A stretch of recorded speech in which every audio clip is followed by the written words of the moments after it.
on the floor then. So now just do the Okay.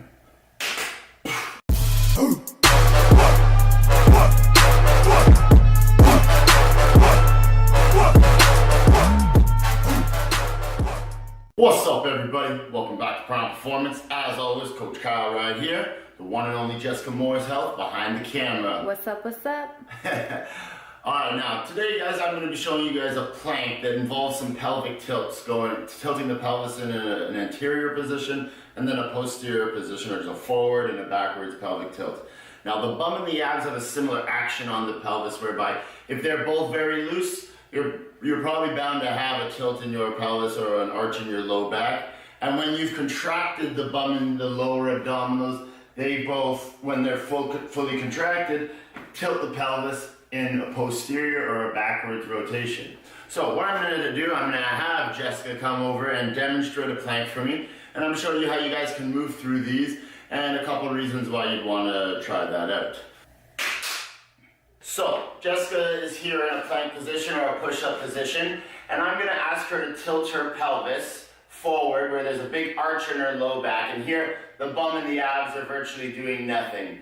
And now I want her to slowly squeeze her lower abdominals and bum, pulling the pelvis into this posterior rotated position. And whereby here, if I were to put a little bit of pressure on her low back, on her vertebrae, I am not pushing too hard, but enough that I could feel that there's resistance from her abdominals and her glutes to help keep her pelvis in this position.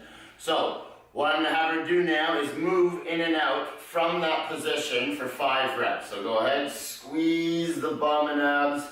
As you do this, it's very easy to confuse yourself and tilt your pelvis forward and raise your bum in the air. But I want you to try to keep your hips on the same level, just posteriorly and anteriorly rotating the pelvis. Squeezing bum and abs. Do one more rep here. Squeeze that. Now, before we even go into this, I tend to go to a client and put my hands, go back into position for me. Squeeze your bum more.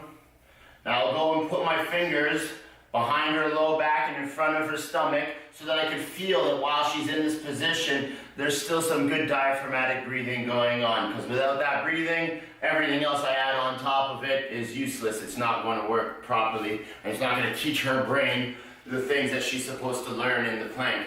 Now, it's good because it's going to help you not just with awareness of how to use your bum and abs, but it's going to also kind of change up the plank a little bit so it's not always the same plank you're trying to do and just hold a static position, which is still very valuable to do, but just changes it up and lets you kind of move through reps in the plank position. Alright guys, now, if you like the video, please leave a like, share it with any friends that need some tips on the planks or some variations to them, and don't forget, a Prime Performance.